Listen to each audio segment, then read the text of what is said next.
So hello बच्चों, आज हम डिस्कस करेंगे एटॉमिक मास को। लास्ट क्लास में तुम लोगों को अगर याद है तो लास्ट क्लास में हमने क्या डिस्कस किया था? एटम के बारे में डिस्कस किया था, सब एटॉमिक पार्टिकल्स के बारे में डिस्कस किया था, means electron, protons and neutrons. आज हम क्या पढ़ेंगे? Atomic mass. तो एटॉमिक मास क्या है? Simply the mass of an atom, the mass of an atom is called, the mass of an atom is called atomic mass. जो atom का एक मास होगा या वेट होगा जिसको तुम बोलते हो, उसको हम क्या बोलते हैं? एटॉमिक मास बोलते हैं। एटॉमिक मास को हम एक्सप्रेस करते हैं 3 यूनिट्स में, either AMU, AMU means atomic mass unit, unified mass unit, and third is Dalton. Third is Dalton. ये 3 यूनिट है तुम्हारे एटॉमिक मास को एक्सप्रेस करने के। देन उसके बाद आ जाता है calculation of atomic mass. Calculation of atomic mass. तो एटॉमिक मास को हम कैसे कैलकुलेट कर सकते हैं? एटॉमिक मास मींस एटम का मास। तो एटम के अंदर क्या क्या पाया जाता है? प्रोटॉन, इलेक्ट्रॉन और न्यूट्रॉन। और हम इन तीनों के मास को अगर ऐड करेंगे तो हमें क्या मिल जाएगा? एटॉमिक मास मिल जाएगा। Means atomic mass is equal to total mass of electrons plus total mass of proton, total mass of proton plus total mass of neutrons. Now atom को रिप्रेजेंट करते हैं यहाँ पे x, z एटॉमिक नंबर और a क्या था? Mass number. ठीक है। तो किसी भी एटम के अंदर नंबर ऑफ इलेक्ट्रॉन्स कितने होते हैं? एटॉमिक नंबर के बराबर, मींस z के बराबर। Number of electron is equal to z and number of protons is equal to, वो किसके बराबर होंगे? वो भी z के बराबर होंगे, एटॉमिक नंबर के बराबर होंगे। एंड नंबर ऑफ न्यूट्रॉन्स किसके बराबर होंगे? a minus z, means mass number minus atomic number. Therefore total mass of electron कितने हो गए? एक मास का इलेक्ट्रॉन कितना होता है? 9.1 इंटू 10 रेज पावर माइनस 28 ग्राम। और हमारे पास कितने इलेक्ट्रॉन, एक एटम के अंदर कितने इलेक्ट्रॉन होते हैं? Z मल्टीप्लाई Z, ये हो गया टोटल मास ऑफ इलेक्ट्रॉन। इसी तरह से टोटल मास ऑफ प्रोटॉन क्या होगा? प्रोटॉन, एक प्रोटॉन का weight 1.67 into 10 raise power minus 24 gram. और हमारे पास कितने प्रोटॉन होते हैं किसी एटम के अंदर? Z number of protons. So this is mass of, gram इसका यूनिट होगा, this is mass of proton. And mass of neutron, total mass of neutron is equal to mass of one neutron is 1.67 into 10 raised power minus 24 and how many number of neutrons in an atom? A minus Z ग्राम। ये होगा तुम्हारे पास mass of electron, ये proton और ये neutron.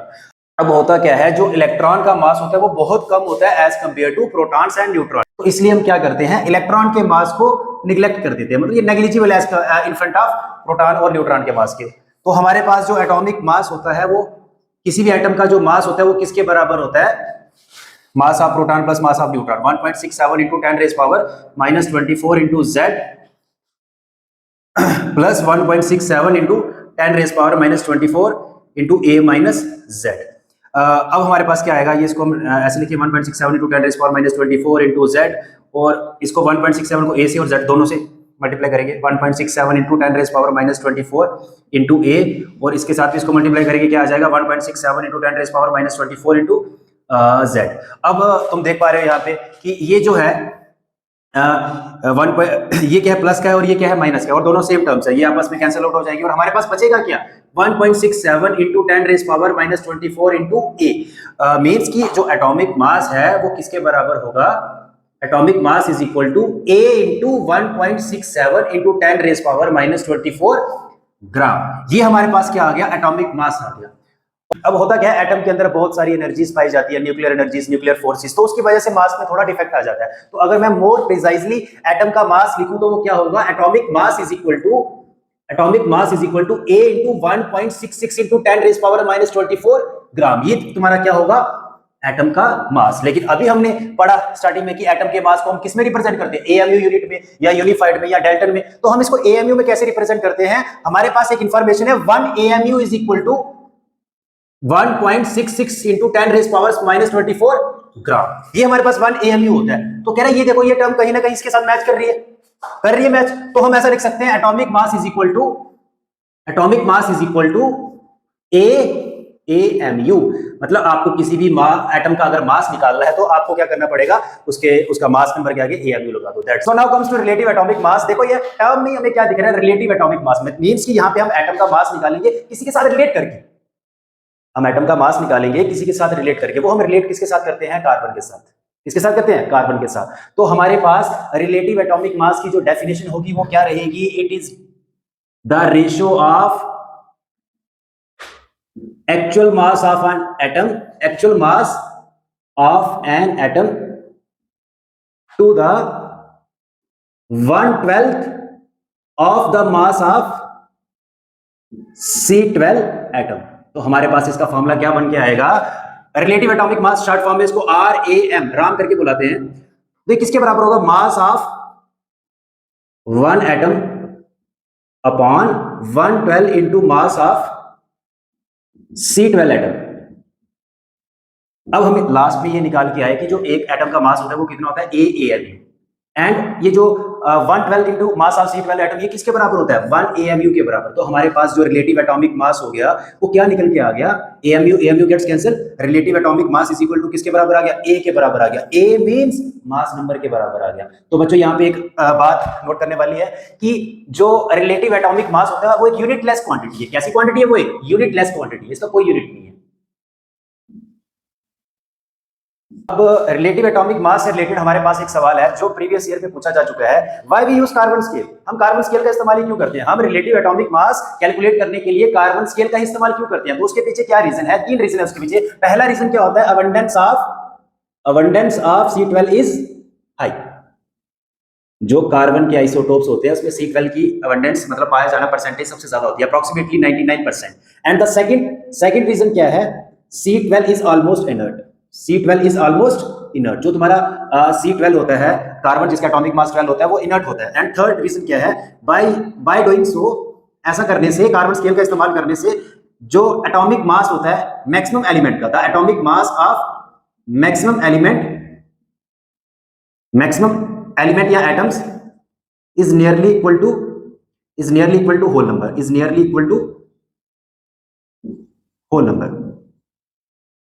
That's why we use carbon scale. So now comes to average atomic mass। तो बच्चों average atomic मास हम calculate करते हैं मिक्सचर्स के केस में। किसके केस में? मिक्सचर्स के केस में। किस तरह के मिक्सचर के केस में? आइसोटोपिक मिक्सचर के केस में। आइसोटोपिक मिक्सचर्स के केस में हम क्या करते हैं? एवरेज एटॉमिक मास कैलकुलेट करते हैं। तो अब हमें ये पता करना पड़ेगा भाई आइसोटोपिक मतलब आइसोटोप्स क्या है? तो आइसोटोप्स क्या होते हैं? ऐसे केमिकल एलिमेंट। आइसोटोप्स क्या होते हैं? ऐसे केमिकल एलिमेंट जिनका सेम एटॉमिक नंबर हो एंड डिफरेंट मास नंबर हो, उनको हम क्या बोलते हैं? उनको हम बोलते हैं आइसोटोप्स। फॉर एग्जांपल हमारे पास क्या है? हाइड्रोजन है। हाइड्रोजन के 3 आइसोटोप्स हैं, प्रोटियम, डिटेरियम और ट्रिटियम, जिनमें क्या है? एटॉमिक नंबर सब में सेम है और मास नंबर डिफरेंट है। तो ऐसे मिक्सचर्स के केस में हम क्या कैलकुलेट करते हैं? Average atomic mass. तो एवरेज एटॉमिक मास क्या होता है? अगर हमें किसी भी सब्सटेंस का एवरेज एटॉमिक मास निकालना है, m average is equal to m1x1 plus m2x2 plus m3x3 so on upon x1 plus x2 plus x3। ये तुम्हारे पास एवरेज एटॉमिक मास कैलकुलेट करने का फॉर्मूला आ गया। यहां पे ये m1 क्या है? m1 बेसिकली तुम्हारा क्या है? एटॉमिक मास ऑफ या mass number of atomic mass of isotope 1। M2 क्या है? Atomic mass of isotope 2, isotope second. और M3 क्या है? Atomic mass of isotope third. इसी प्रकार से हमारे पास जितने भी आइसोटोप हैं, जरूरी नहीं है कि 3 ही आइसोटोप होंगे, 4 हो सकते हैं, 5 हो सकते हैं, 6 हो सकते हैं। तो अगर 3 है या 3 से ज्यादा है तो हम क्या करेंगे? x4 ऐड कर देंगे। और यहां पे ये जो x1 x2 पे लिख रहा हूं, ये x1 क्या है? Abundance of isotope 1। अबंडेंस मतलब पाया जाना, कितनी परसेंटेज है उसकी मिक्सचर के अंदर। एंड x2 क्या है? Abundance of isotope second. And x3 क्या है? Abundance of isotope third. और अबंडेंस मतलब कितनी परसेंटेज है उनकी, और तुम्हें पता है परसेंटेज का सम कितना होता है? 100। तो हम ऐसे भी लिख सकते हैं m average is equal to m1x1 plus m2x2 plus m3x3 plus so on upon 100। तो बच्चों ये हमारे पास क्या आ गया? एवरेज एटॉमिक मास।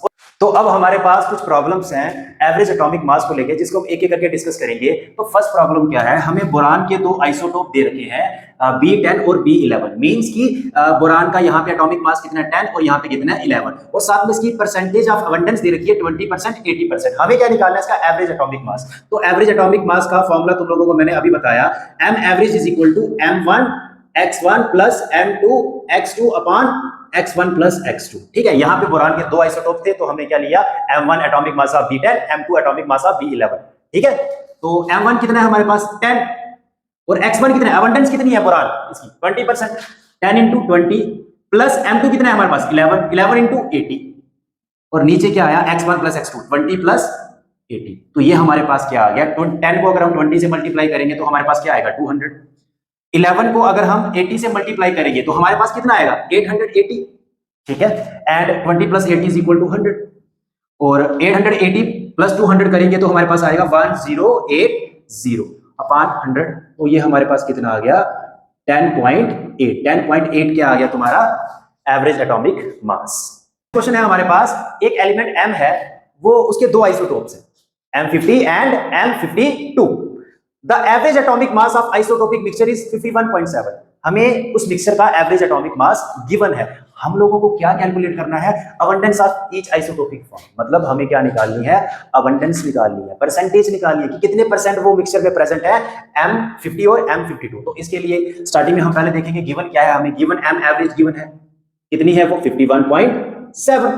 देन उसके बाद लेट कर लेते हैं हम कि जो M50 है इसकी अबंडेंस कितनी है x1% मान लिया हमने, और जो M52 है इसकी अबंडेंस कितनी है x2%। ठीक है, और हमें पता है कि अबंडेंस का सम कितना होता है 100। अबंडेंस का सम कितना होता है 100। तो हमारे पास क्या आ गया x2 is equal to 100 minus x1, इसको हमने क्या कर दिया फर्स्ट मान के चलो। ठीक है, तो अब हमारे पास m एवरेज का फॉर्मूला है, तुम लोगों को पता है m average is equal to m1 x1 plus m2 x2 upon x1 plus x2। ठीक है, तो m एवरेज हमें गिवन है, कितनी है 51.7। 51.7 is equal to m1। m1 क्या है, atomic mass of first isotope, कितना है 50 और x1 की जगह हमने x1 ही लिख दिया, और प्लस m2 कितना है 52 और x2 की जगह देखो x2 की हमने यहां वैल्यू निकाली है इन टर्म्स ऑफ x1। ठीक है, तो क्या आएगी 100 माइनस x1। तो इसको अब हम सॉल्व करने की, और नीचे x1 प्लस x2 तुम्हें पता है कितना होता है 100 होता है, तो उसको हम एज इट इज लिख देंगे। तो 15 into x1 कितना हो जाएगा 50x1, 52 into 100 कितना हो जाएगा 5200 प्लस 52 x1 जा 52x1। ठीक है, तो ये 51.7 हमने एज इट इज ऐसे लिख दिया, और नीचे क्या है हमारे पास 100।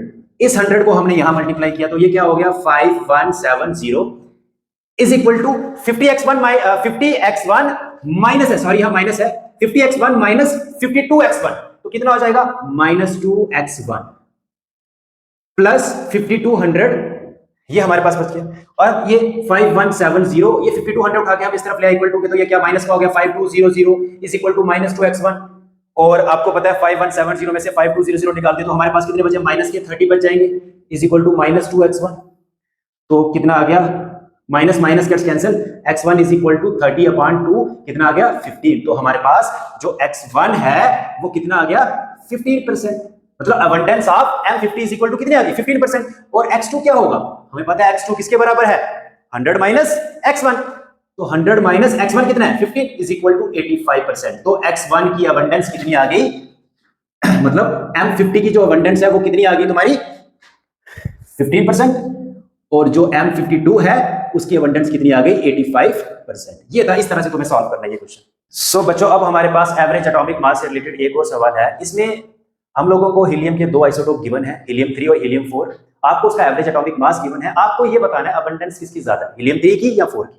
देखो, आपको अबंडेंस निकालने के लिए नहीं बोला, आपको ये नहीं बताना इनकी अबंडेंस कितनी, आपको बस ये बताना है कि ज्यादा अबंडेंस किसकी है। तो ऐसे केसेस में हम ये देखते हैं एवरेज एटॉमिक मास, जैसे यहाँ एवरेज एटॉमिक मास कितना है 3.98, और हमारे पास हीलियम के दो आइसोटोप दे रखे हैं, हीलियम 3 एंड हीलियम 4। अब ये जो एवरेज एटॉमिक मास है, जिसके एटॉमिक मास के क्लोजर हो उसकी अबंडेंस ज्यादा है। जैसे कि यहाँ पे 3.98 जो है वो तुम्हारे किसके क्लोजर है 4 के, तो तुम्हारा जो मोर अबंडेंट आइसोटोप होगा वो कौन सा होगा, हीलियम 4। दैट्स